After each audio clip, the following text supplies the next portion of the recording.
माधुर्य कादम्बिनी द्वितीयामृत वृष्टिः साधु संगः। संस्कृत भाव अनुवाद। श्रद्धा के उत्पन्न होने पर साधु संग प्राप्त होता है। तत्पश्चात भगवान के परम प्रिय भक्त श्री गुरु का श्री चरणाश्रय ग्रहण और उनसे शिक्षा, दीक्षा और भजन शिक्षा प्राप्त की जाती है और सदाचार आदि शिक्षा के द्वारा सजातीय आशय स्निग्ध एवं भक्ति पथ में अभिज्ञ साधुओं का संग रूप सौभाग्य उदय हुआ करता है। पीयूष वर्षिणी वृत्ति। ग्रंथकार शिला चक्रवर्ती ठाकुर पहले श्रद्धा के स्तरों का वर्णन कर अब साधु संग के स्तर का वर्णन कर रहे हैं। श्रद्धा उत्पन्न होने पर श्री गुरु का श्री चरणाश्रय ग्रहण कर दीक्षा, भजन परिपाटी और वैष्णव सदाचार आदि की शिक्षा ग्रहण करनी होती है।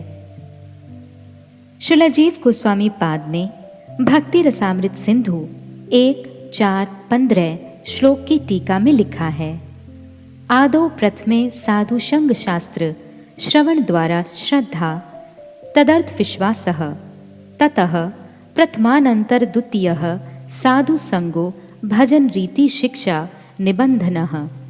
अर्थात सर्वप्रथम साधु संग में भक्ति शास्त्रों के श्रवण के द्वारा श्रद्धा अथवा साधु शास्त्रों के वाक्यों में सुदृढ़ विश्वास होता है। अतः पर एकांतिक भजन कर्तव्य है।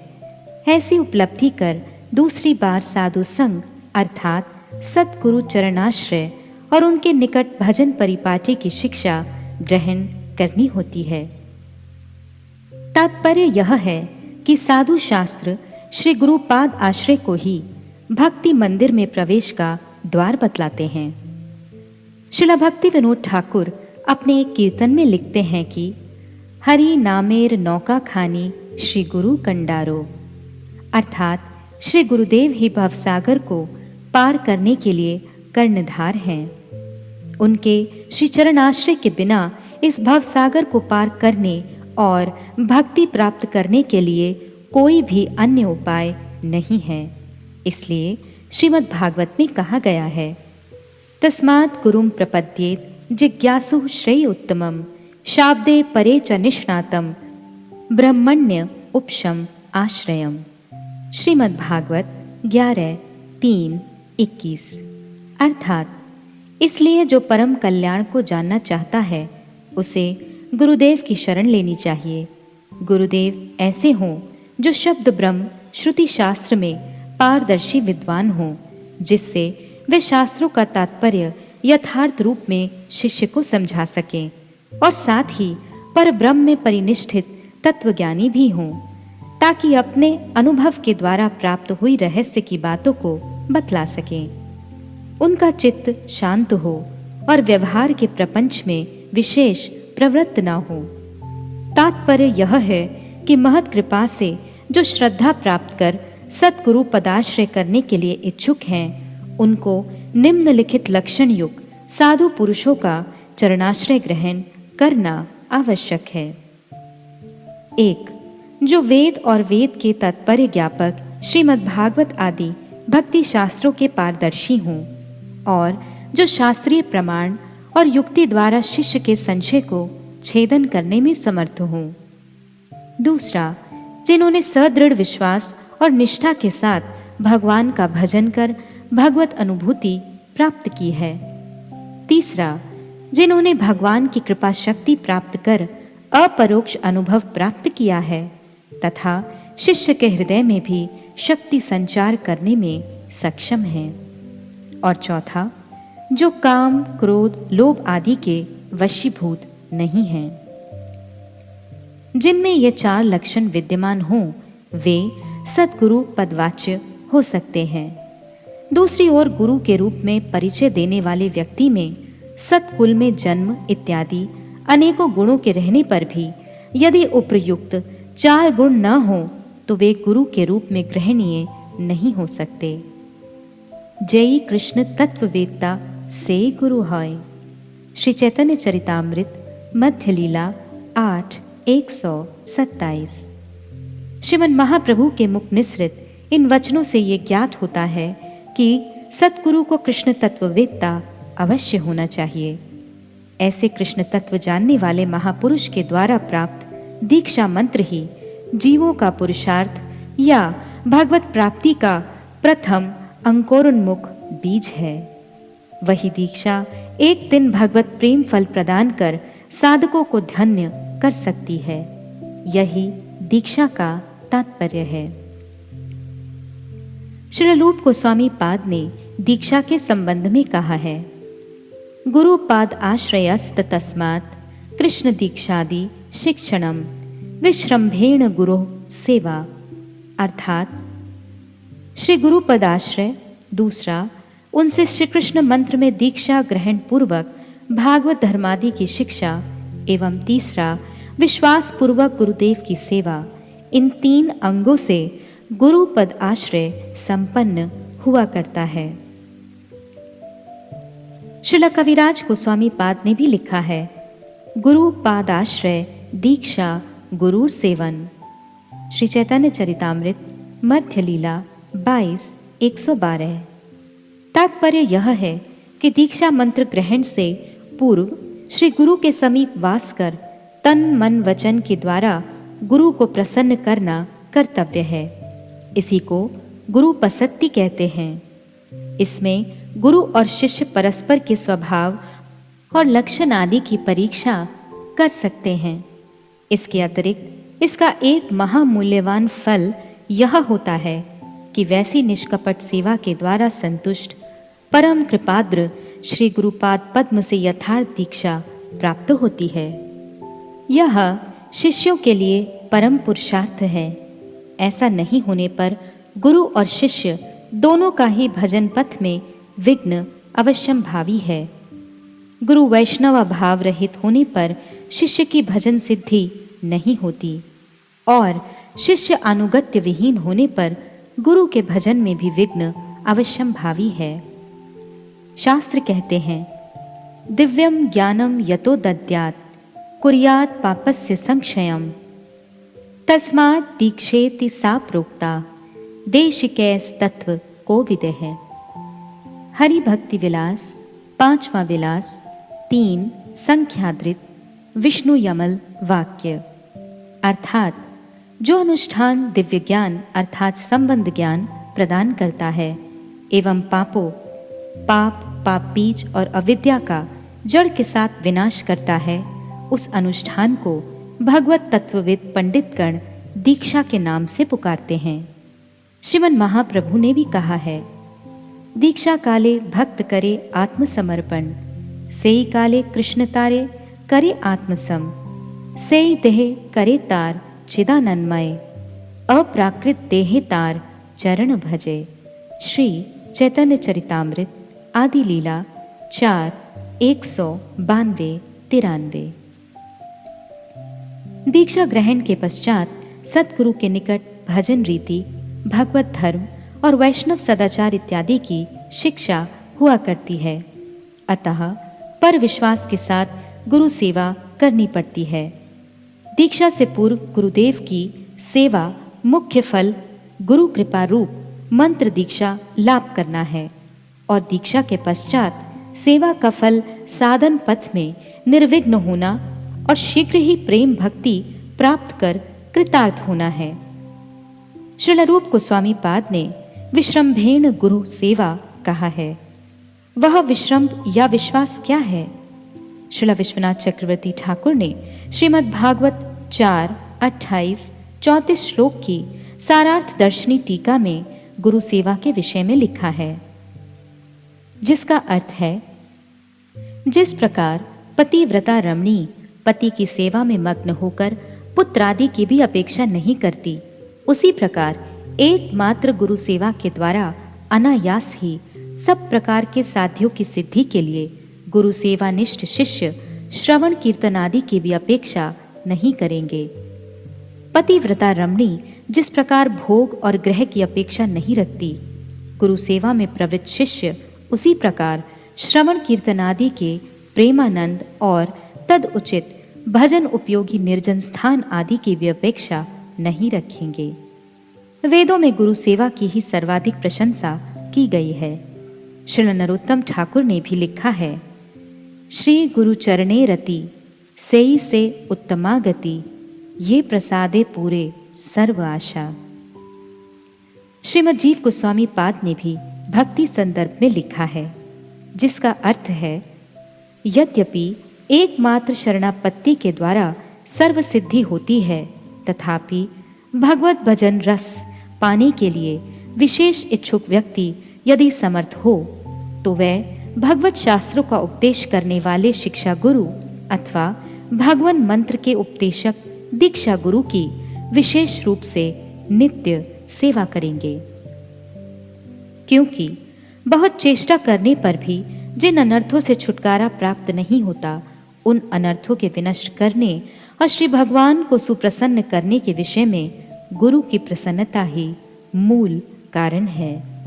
इसलिए भगवत भक्ति के साधन और उसका फल अर्थात सर्व अनर्थ निवृत्ति पूर्वक भगवत प्रेम और भगवान की सेवा की प्राप्ति के विषय में गुरु की प्रसन्नता ही मूल कारण है। इन सब वचनों में विश्वास पूर्वक निष्ठा पूर्वक श्री गुरुदेव की सेवा करनी चाहिए।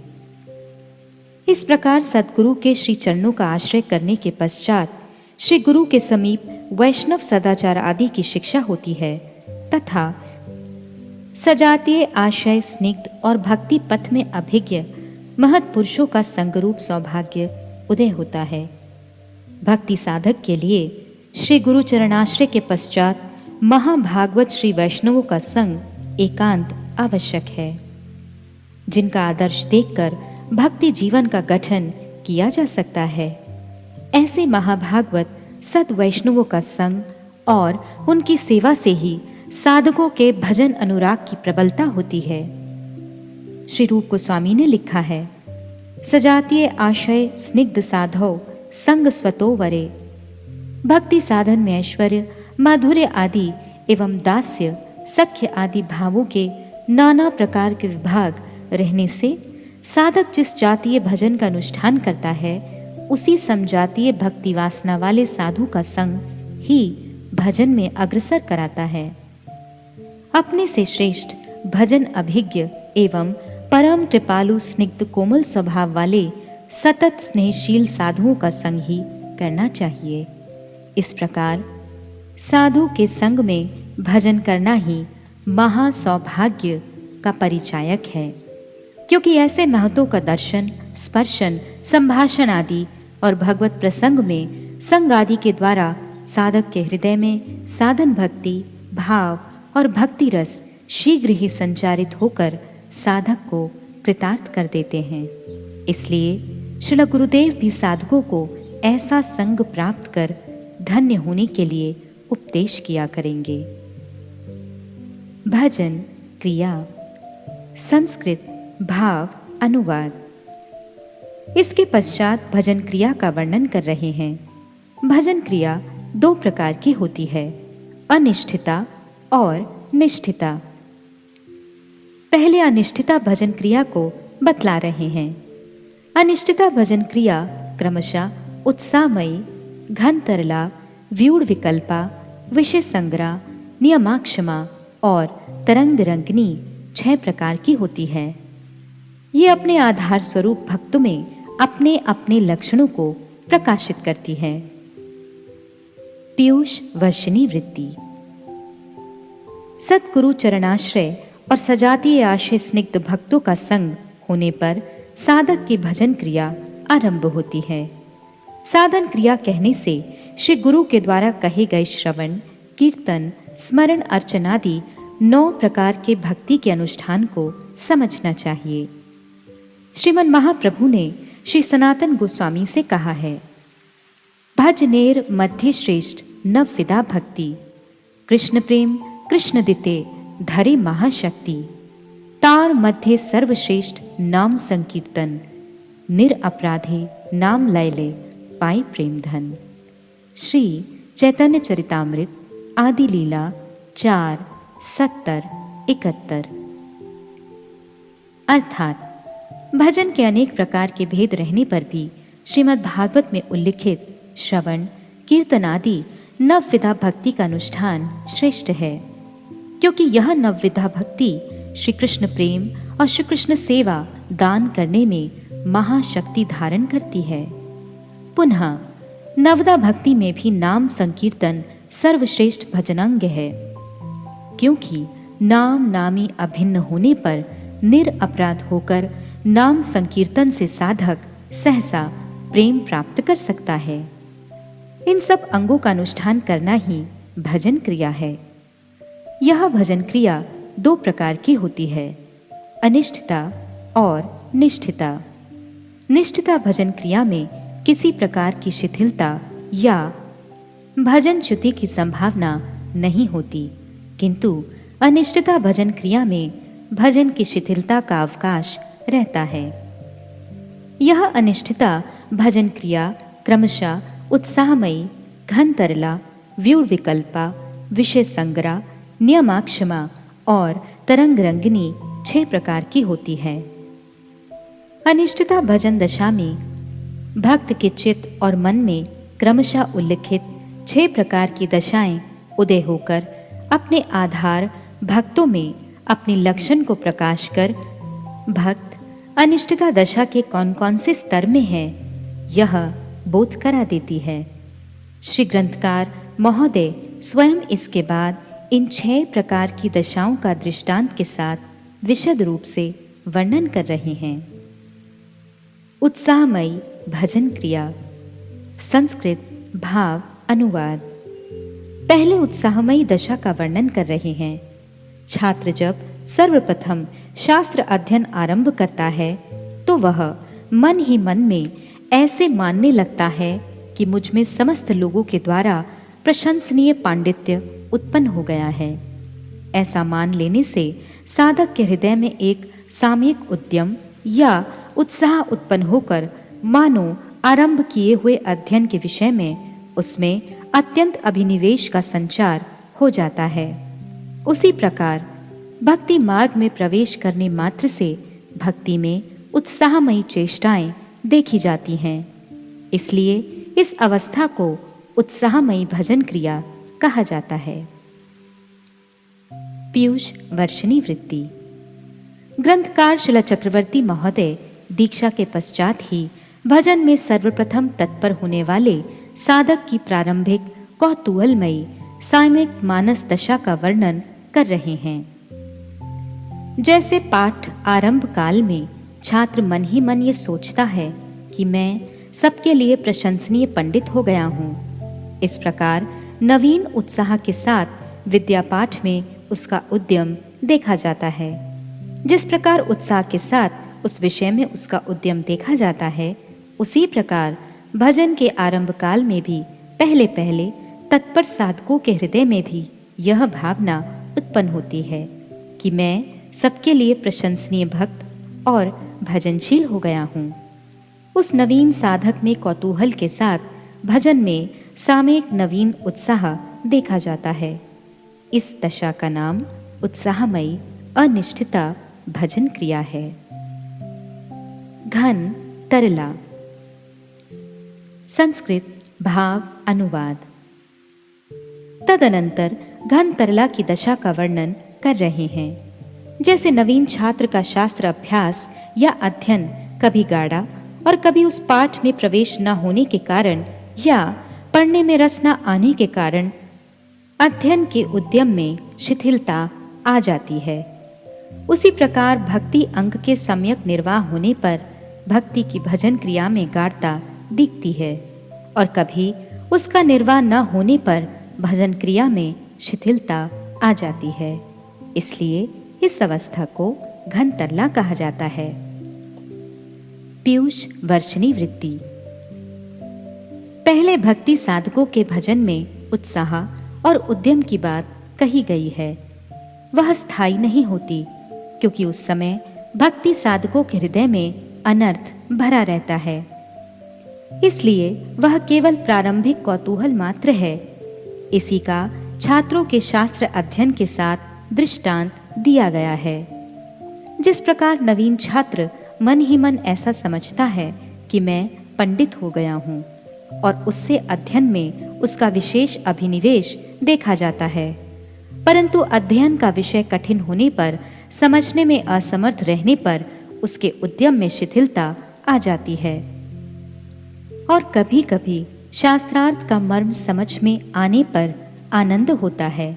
इस प्रकार अध्ययन के कार्य में कभी गाढ़ता और कभी शिथिलता दृष्टिगोचर होती है।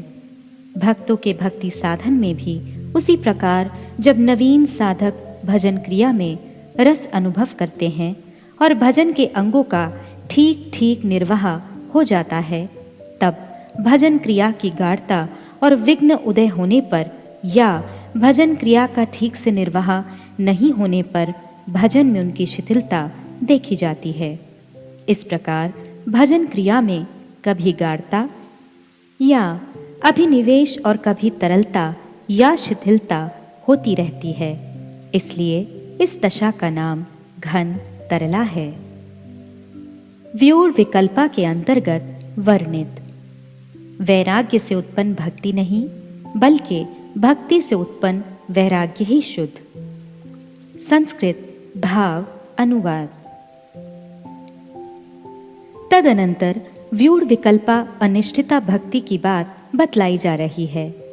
क्या मैं परिवार के साथ पुत्र कलत्रादि को वैष्णव बनाकर भगवान की सेवा में नियुक्त करके घर में ही रहकर सुखपूर्वक भगवान का भजन करूं, या पुत्र कलत्रादि सबका त्याग कर विक्षेप रहित होकर ध्येय स्थान वृंदावन में वास कर श्रवण कीर्तन आदि नवदा भक्ति के अंगों को अनुष्ठान कर कृतार्थ हूं।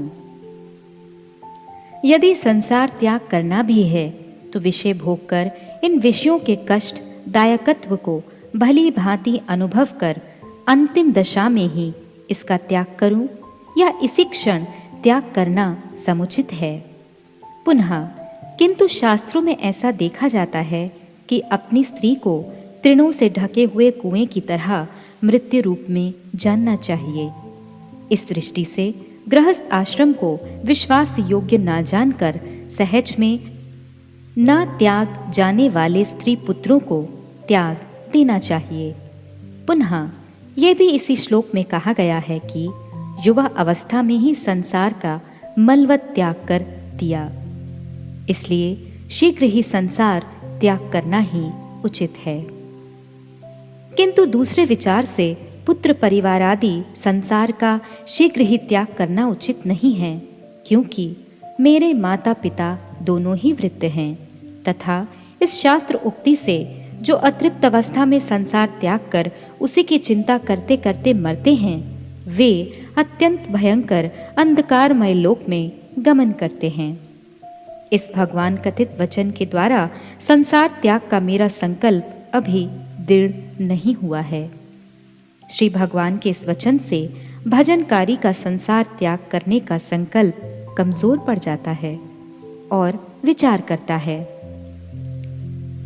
अब तो किसी तरह जीवन धारण करना चाहिए, फिर उचित समय पर वन में जाकर 8 प्रहर भगवान का भजन करूंगा। शास्त्रों के इन विचारों पर भी विचार करता है। भक्ति पथ में ना तो ज्ञान कल्याणकारी है, ना वैराग्य। इस वचन से यह सोचता है कि भक्ति की उत्पत्ति में वैराग्य भी एक दोष है। भक्ति के उदित हो जाने पर फिर वैराग्य को दोष न समझकर भक्ति का एक अनुभाव अर्थात लक्षण माना जा सकता है। जो भक्ति के अधीन या अनुकूल हुआ करता है, वह सन्यासी जिस आश्रम में गया उस आश्रम को उसने अन्न से परिपूर्ण पाया। इस सुप्रसिद्ध न्याय से वह नवीन साधक कभी तो वैराग्य या सन्यास ग्रहण का संकल्प करता है। शास्त्र ये भी कहता है, जब तक भगवत अनुराग अर्थात भक्ति का उदय नहीं होता, तभी तक ग्रह कारागृह के समान बंधन है। इस शास्त्रीय कथन अनुसार गृहस्थ आश्रम में ही रहने का निश्चय करता है। पुनः गृहस्थ आश्रम में रहकर क्या मैं कीर्तन करूं, श्रवण करूं अथवा सेवा करूं, या राजा अम्बरीश की भांति भक्ति के अनेकों अंगों का आचरण करूं? इस प्रकार विविध संकल्प और विकल्प भजनकारी के मन में जिस अवस्था में उदित होते हैं उसे व्यूढ़ विकल्पा भजन क्रिया कहते हैं। पीयूष वर्षिणी वृत्ति। अनिष्टता भजन की दशा में साधक के मन में जब भजन विषयक नाना प्रकार के संकल्प और विकल्प का उदय होता है उसे व्यूढ़ विकल्पा कहा गया है। दीक्षा और तदनंतर श्री गुरुपाद पद्म से भजन शिक्षा के पश्चात साधक गृहस्थ आश्रम में रहकर भजन करूं अथवा संसार का त्याग कर वृंदावन में भजन करूं, यह स्थिर भाव से निश्चित न कर पाने के कारण इस प्रकार संकल्प विकल्प करता है। क्या मैं पुत्र कलत्रादि को शिक्षा दीक्षा दिलवाकर उनको वैष्णव बनाकर सपरिवार भगवत भजन करूं? और थोड़ी देर के बाद में वह ऐसा सोचता है, गृहस्थ आश्रम में रहने से परिवार का पालन पोषण करने के लिए मुझे विषय कार्य आदि करना होगा, उससे चित्त में विक्षेप होना अनिवार्य है। अतएव इस अवस्था में क्या मैं पुत्र कलत्रादि सबको छोड़कर विक्षेप रहित चित्त से ध्येय स्थान वृंदावन में वास कर सदैव श्रवण कीर्तन आदि नवदा भक्ति के अंगों का अनुष्ठान कर कृतार्थ हूँ? पुनः थोड़ी देर बाद में फिर ऐसा सोचता है, यदि संसार को त्याग ही करना है तो पहले विषयों को भोग कर उसके द्वारा विषयों के दुखों से भली भांति अवगत होकर चरम अवस्था में ही त्याग करना उचित है। अन्यथा केवल बाह्य त्याग करने से भी मन में विषय आसक्ति या विषयों की चिंता उदित हो सकती है। ये भी भजन में बाधा स्वरूप है। पुनः ऐसा सोचता है, तब तक विषय भोगों में रहने से विषय आसक्ति और भी अधिक प्रगाढ़ होने पर अंत में विषय त्याग की अनिच्छा हो सकती है और मृत्यु भी अनिश्चित है। कब किसकी मृत्यु हो जाए ये कहा नहीं जा सकता, इसलिए क्या अभी ही त्याग करना समुचित है?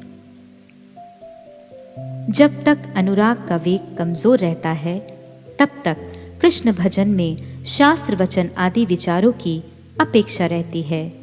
इसलिए वैसे भक्त सोचते हैं, योपयाति शनेर माया योषिदेव विनिर्मिता ताम इक्षेतात्मनो मृत्युम तृणः कूपम इवाव्रतम।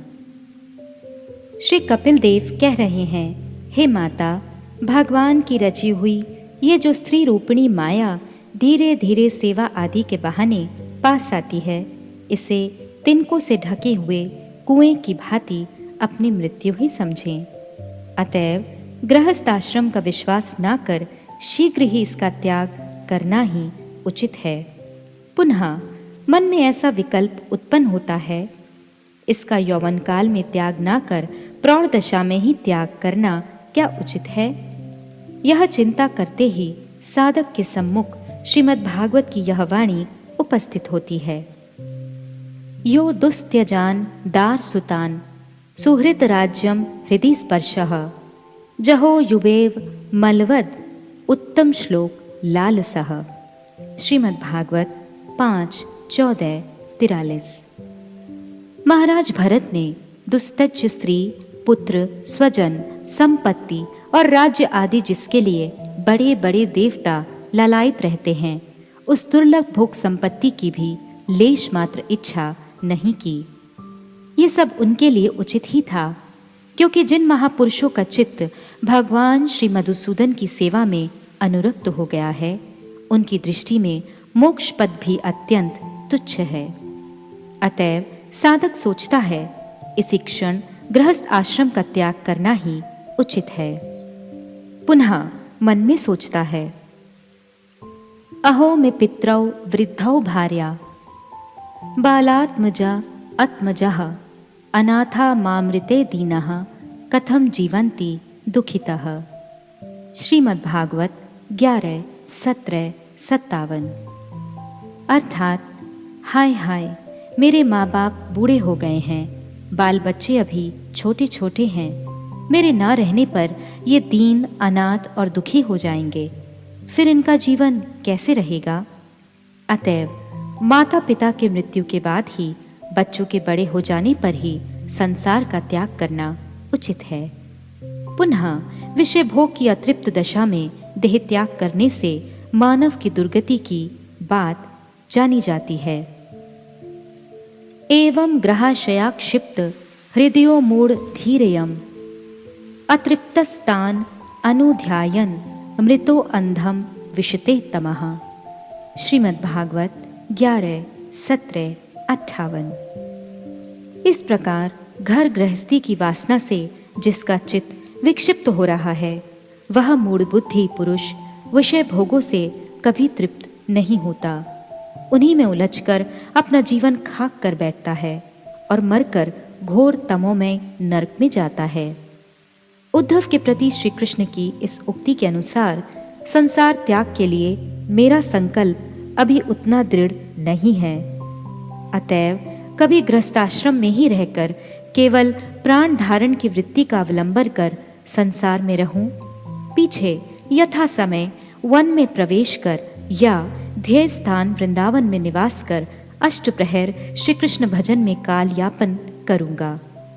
इसी समय वैराग्य ग्रहण करना उचित नहीं है, क्योंकि श्री कृष्ण ने उद्धव से कहा है, तस्मान मद्भक्ति युक्तस्य योगिनो वै मदात्मनः न ज्ञानम न च वैराग्यम प्राया श्रेयो भवेदिह। श्रीमद्भागवत 11:20-31। अर्थात मेरी भक्ति से युक्त और मेरे चिंतन में मग्न होने वाले भक्ति योगियों के लिए भक्ति योग के अतिरिक्त इस विश्व में ज्ञान वैराग्य प्रायः श्रेयस्कर नहीं होते, अर्थात इनकी कोई भी आवश्यकता नहीं होती। इस शास्त्र वचन के द्वारा यह जाना जाता है कि वैराग्य के द्वारा भक्ति उत्पन्न नहीं होती, बल्कि भक्ति के उत्पन्न होने में वैराग्य का दोष ही देखा जाता है। किंतु भक्ति के द्वारा उत्पन्न वैराग्य दोषजनक नहीं होता, क्योंकि ऐसे वैराग्य के द्वारा भक्ति का ही अनुभव होता है। इसके द्वारा वैराग्य में भक्ति की अधीनता प्रमाणित होती है, अर्थात जड़ आसक्ति त्याग और भजन आसक्ति की पुष्टि के लिए कृष्णेतर विषयों में जो वैराग्य होता है उसे युक्त वैराग्य कहते हैं। वह शुष्क वैराग्य नहीं है, बल्कि भक्ति के अनुकूल होने के कारण वह प्रशंसनीय है, निंदनीय या त्याज्य नहीं है। अतएव भजन में कुछ प्रवेश प्राप्त होने पर ही वैराग्य वांछनीय है। पुनः उस भिक्षुक ने जिन जिन आश्रमों में गमन किया उन आश्रमों को अन्न से परिपूर्ण देखा। इस प्रसिद्ध शास्त्र वचन के द्वारा कभी कभी वैराग्य ग्रहण करना ही उचित प्रतीत होता है। पुनः कभी कभी श्रीमद् भागवत के निम्नलिखित श्लोक को देखकर गृहस्थ आश्रम में ही रहने का निश्चय करता है।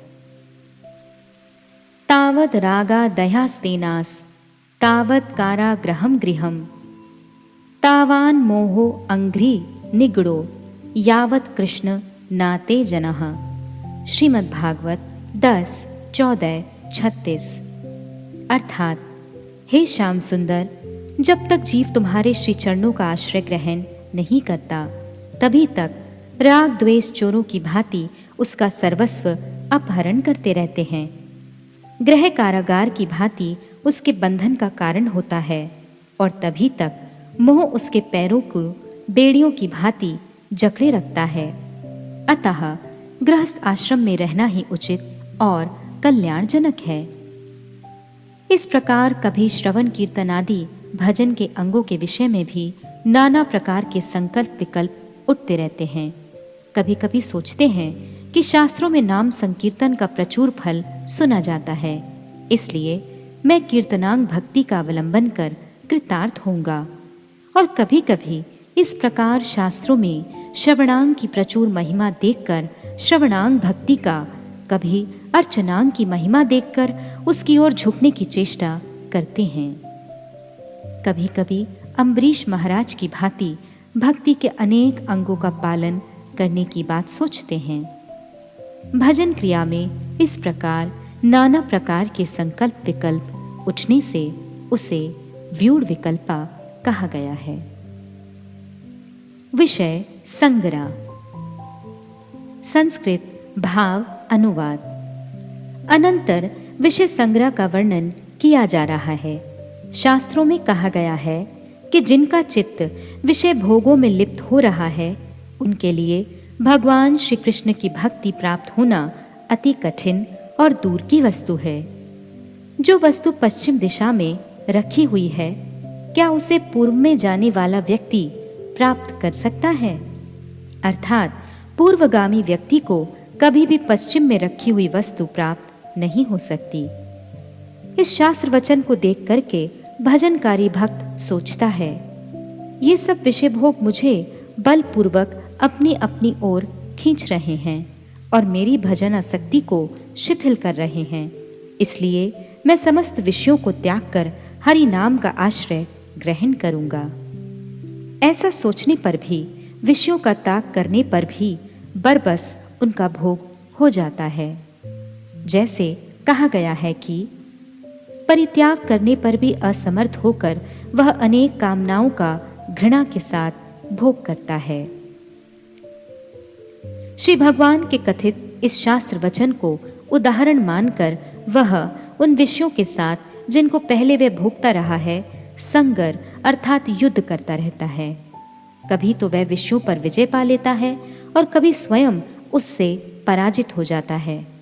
विषयों के साथ युद्ध होने के कारण भजन क्रिया की इस अवस्था को विषय संग्रह कहते हैं।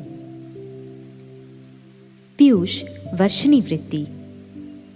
इसके बाद ग्रंथकार श्रील विश्वनाथ चक्रवर्ती ठाकुर अनिष्ठिता भजन दशा की विषय संग्रह नामक अवस्था का वर्णन कर रहे हैं। भजन में प्रवृत्त साधक का चित्त अनादि संस्कार वशता विषय भोगों के प्रति धावित होता है और उस समय सोचता है, विषयाविष्ट चित्तानाम विष्णवावेश सुदूरतः वारुणे दिग्गतम वस्तु व्रजैनंद्रिम किम आपनुयात।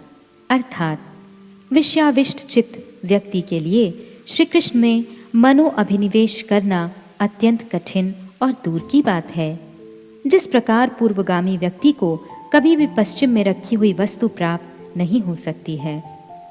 इस विष्णु पुराण के वचन से भगवद आसक्ति के विपरीत ये विषय भोग की वस्तुएं बलपूर्वक मुझे अपनी ओर आकर्षण कर हमारी भजन आसक्ति को शिथिल कर रही हैं। इसलिए विषय भोग का त्याग कर एकांतिक रूप में श्री हरिनाम का आश्रय ग्रहण करना ही कर्तव्य है। इस प्रकार निश्चय कर भक्त विषय त्याग के लिए प्रयत्न करने पर भी पूर्व संस्कारों के कारण उनका विषय भोग हो ही जाता है। भगवान श्री कृष्ण ने उद्धव के प्रति इसी जातीय भक्तों की बात कही है।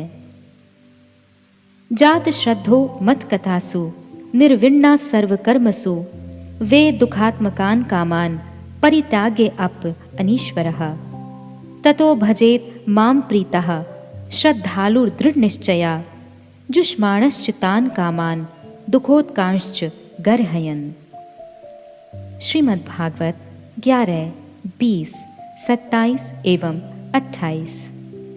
अर्थात जो साधक कर्मों से विरक्त हो गया हो, उनमें दुख बुद्धि रखता हो, मेरी लीला प्रथा के प्रति श्रद्धालु हो और ये भी जानता हो कि सभी भोग वासनाएं दुख रूप हैं, किंतु इतना जानकर भी जो उनका परित्याग करने में समर्थ ना हो, उसे चाहिए कि उन भोगों को तो भोग ले, परंतु उन्हें सच्चे हृदय से दुखजनक समझे और मन ही मन उनकी निंदा करे तथा उसे अपना दुर्भाग्य ही समझे। साथ ही इस दुविधा की स्थिति से छुटकारा पाने के लिए श्रद्धा, दृढ़ निश्चय और प्रेम से मेरा भजन करता रहे। यह भक्ति साधक इन भगवत वचनों का दृष्टांत स्थल होता है और उन सब भोग विषयों के संग से उनका युद्ध चलता रहता है एवं इस युद्ध में कभी उनसे पराजित होता है और कभी वह विषय भोग की इच्छा को पराजित कर देता है। उल्लिखित दोनों श्लोकों की सारार्थ दर्शनी टीका में श्रील विश्वनाथ चक्रवर्ती ठाकुर ने जो व्याख्या की है उसका सार तात्पर्य यह है। इन दोनों श्लोकों में भक्ति अधिकारी के प्रारंभिक स्वभाव का वर्णन किया गया है। जो भक्ति साधक स्त्री पुत्र आदि से उत्पन्न विषय सुखों को दुखजनक समझते तो हैं, किंतु उनका परित्याग करने में समर्थ नहीं होते। वे भोग विषयों में दुख बुद्धि कर उद्विग्न चित्त से भक्ति के विषय में इस प्रकार दृढ़ निश्चय करते हैं, ग्रह इत्यादि में मेरी आसक्ति दूर हो या ना हो, भजन में कोटि कोटि विघ्न हो या ना हो, अपराधों के कारण यदि नरक भोग हो, काम को यदि अंगीकार करना पड़े, किंतु मैं कभी भी भक्ति का परित्याग नहीं करूंगा। यदि स्वयं ब्रह्मा भी आकर कहेंगे तो भी भजन त्याग कर ज्ञान कर्मादि का अवलंबन नहीं करूंगा। भजन आरंभ होने पर उसकी भक्ति में जैसी दृढ़ता होती है, विषय भोग में वैसी दृढ़ आसक्ति नहीं होती, क्योंकि विषय भोग को परिणाम में दुखजनक जानकर इस प्रकार निंदा करते करते भोग करते हैं। अहो, ये विषय भोग मेरे लिए महा अनर्थकारी हैं और भगवत प्राप्ति के प्रतिकूल हैं, क्योंकि अनेकों बार नाम ग्रहण पूर्वक शपथ के साथ इनको परित्याग करने पर भी इनका भोग करना ही पड़ता है। अतएव वे विषयों की निंदा भी करते हैं और समय आने पर उसका भोग भी करते हैं। जब निंदा करते हैं तब विषयों की पराजय, और जब विषयों का भोग करते हैं तब उनकी पराजय होती है। भक्ति की इस अवस्था का नाम विषय संग्रह है। नियम आक्षमः, संस्कृत भाव अनुवाद। इसके पश्चात नियमाक्षमा दशा का वर्णन कर रहे हैं। इस दशा में साधक इस प्रकार संकल्प करता है, आज से मैं इस परिमाण में नाम ग्रहण करूंगा, भगवान और उनके परिकरों या लीला स्थलियों और वैष्णवों के लिए इस संख्या में साष्टांग प्रणाम करूंगा। इस प्रकार भगवान की और भक्तों की सेवा करूंगा। जिनका भगवत संबंध नहीं है ऐसे वचन का उच्चारण नहीं करूंगा। जो लोग ग्राम्य वार्ता करते हैं उनका संग सब प्रकार से परित्याग करूंगा। इस प्रकार प्रतिदिन पुनः पुनः इस प्रकार नियम का संकल्प करके भी यथा समय में नियम प्रतिपालन में असमर्थ हो जाता है। इसलिए साधक की इस अवस्था को नियमाक्षमा कहा गया है। विषय संग्रह और नियमाक्षमा में भेद यह है कि विषय संग्रह की दशा में विषयों को त्यागने में समर्थ नहीं होता है और नियमाक्षमा में भक्ति के उत्कर्ष साधन करने की क्षमता नहीं होती, अर्थात सामर्थ्य नहीं रहता। पीयूष वर्षिणी वृत्ति। इस दशा में भजन में श्रद्धा की वृद्धि होने से भजन विषयक नियमों के पालन की आवश्यकता की उपलब्धि होती है, किंतु विषय आसक्ति का नाश नहीं होने से वैश्विक प्रयोजन को बलवत्ता रहने के कारण भजन विषयक नियमों का भली भांति प्रतिपालन करना संभवपर नहीं होता। भजन में रसास्वादन की असमर्थता ही इसका कारण है। साधक के हृदय में भगवान के नाम, रूप, गुण, लीला का किंचित मात्र में कुछ कुछ रसास्वादन प्राप्त होने पर दूसरे भौतिक कार्यों में अभिनिवेश न रहने के कारण भजन के नियमों को त्याग करना उनके लिए कभी भी संभव पर नहीं होता। जिस प्रकार गन्ने के रस की मिष्टता का जिह्वा के द्वारा अनुभूति होने पर बालक के लिए उसका त्याग करना दुस्साध्य होता है, उसी प्रकार भजन की मिष्टता का आस्वादन अनुभूत होने पर भजन के नियमों का त्याग करना साधकों के लिए संभव पर नहीं होता। इस नियमाक्षमा दशा में साधक ये संकल्प करता है कि वह प्रतिदिन 1,00,000 हरिनाम ग्रहण करेगा, श्री विष्णु और वैष्णव के उद्देश्य से 1008 बार दंडवत प्रणाम करेगा। इसी प्रकार भक्त या वैष्णव की सेवा नियमित रूप से करेगा। कृष्ण संबंधी लीला कथाओं के अतिरिक्त ग्राम्य वार्ता का संग नहीं करेगा। जो लोग विषय भोग की बातें करते हैं, दूसरों की निंदा और परचर्चा आदि करते हैं, उनका संग सब प्रकार से परित्याग करेगा। प्रतिदिन पुनः पुनः इस प्रकार नियम का संकल्प करके भी कार्य के समय वह उन नियमों का प्रतिपालन करने में असमर्थ या अक्षम रहता है। इसलिए इस अवस्था का नाम नियमाक्षमा या नियम पालन में अक्षम होना कहा गया है। विषय संग्रह दशा में विषय भोगों का त्याग करने का संकल्प करके भी यथा समय में विषयों का त्याग करने में समर्थ नहीं होता और नियमाक्षमा दशा में भक्ति और भजन का उत्कर्ष साधन करने के लिए नियम पालन के लिए प्रयत्न करने पर भी यथा समय नियमों का पालन करने में समर्थ नहीं होता। तरंग रंगिनी। संस्कृत भाव अनुवाद। इसके पश्चात तरंग रंगिनी दशा का वर्णन कर रहे हैं। भक्ति का यह स्वभाव है कि जिसमें भक्ति उदित होती है उसके प्रति सब लोगों की स्वाभाविक अनुरक्ति हो जाती है और लोगों के अनुराग के फलस्वरूप उसे अनेक संपत्ति की भी प्राप्ति होती है। प्राचीन मनीषियों का यह कथन है, भक्ति से उत्पन्न या प्राप्त होने वाली लाभ, पूजा, प्रतिष्ठा आदि विभूतियां भक्ति कल्पलता की उपशाखाएं हैं। इन उपशाखाओं को यहाँ भक्ति महासागर की तरंगों के रूप में वर्णन किया गया है। भजन क्रिया की इस अवस्था में साधक अपनी भजन क्रिया को इन तरंगों में अनेक प्रकार से रंग अर्थात क्रीड़ा करते हुए देखता है। अतः इस अवस्था को तरंग रंगिणी कहा गया है। भक्ति के श्रद्धा आदि 3 क्रमों को कथन पूर्वक भजन क्रिया भेद कथन नामक द्वितीय अमृत वृष्टि का भाव अनुवाद समाप्त। पीयूष वर्षिणी वृत्ति। जिस प्रकार जल की स्वाभाविक गति नीचे की ओर होती है, उसी प्रकार जन साधारण की प्रीति की स्वाभाविक गति भक्ति की ओर धावित होती है। जो लोग समस्त प्राणियों के आत्मस्वरूप श्री हरि में एकांत की भक्ति करते हैं, उनके भक्ति मूलक अर्चन के द्वारा निखिल विश्व परितृप्त हुआ करता है। पद्म पुराण में ऐसा कहा गया है, ये नर्चितो हरिस्तेन तर्पितानि जगन्त्यपि रज्यन्ति जनतवस्तत्र जंगमः स्थावरा अपि। अर्थात जिस व्यक्ति ने श्री भगवान का अर्चन किया है उसके द्वारा जगतवासी तृप्त हो जाते हैं। स्थावर जंगम सभी प्राणी उस भक्त से अनुराग करने लगते हैं। अनुराग का फल यह होता है कि वे भक्त का सम्मान, उनकी पूजा आदि करने लगते हैं। इतना ही नहीं, वैश्विक, ब्राह्म और ऐश्वर्य तीनों प्रकार के सुख संपद अपने आप ही आकर उसे प्राप्त होने लगते हैं। जैसे कि श्रीलारूप गोस्वामी पाद ने श्री भक्ति रसामृत सिंधु 1:1:31 में कहा है, सिद्धयः परम आश्चर्यः भुक्तिर्मुक्तिश्च शाश्वती नित्यंच परमानंदो भवेद गोविंद भक्तितः।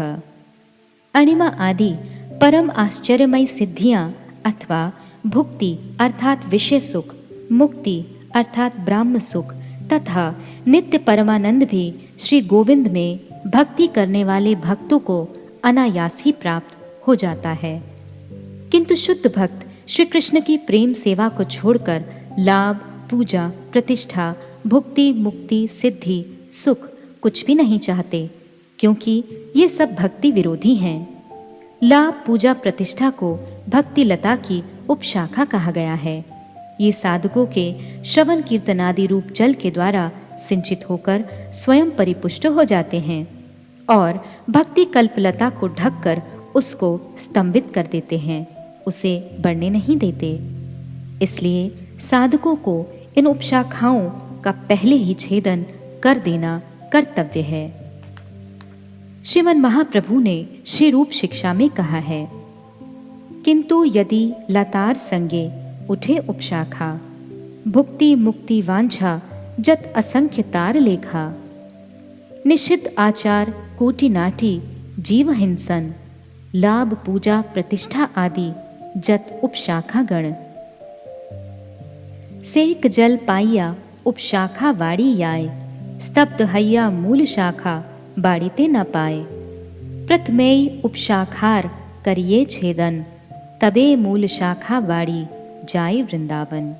श्री चैतन्य चरितामृत मध्य लीला 19 158 से 161। इन उपशाखाओं को भक्ति सागर की तरंगों के रूप में वर्णन किया गया है। अनिष्ठता भजन दशा में साधक इन तरंगों में अपनी भजन क्रिया को रंग अर्थात क्रीड़ा करते हुए देखता है, अर्थात साधक लाभ पूजा प्रतिष्ठा से आनंद प्राप्त करता है। यह एक भक्ति विरोधी प्रबल अनर्थ है। साधक की इस दशा का नाम तरंग रंगणी है। तृतीयामृत वृष्टि में भक्ति के द्वारा उत्पन्न अनर्थों का विशेष रूप से वर्णन किया जाएगा। भक्ति के श्रद्धा आदि 3 क्रमों को कथन पूर्वक भजन क्रिया भेद कथन नामक द्वितीयामृत वृष्टि की पीयूष वर्षिणी वृत्ति समाप्त।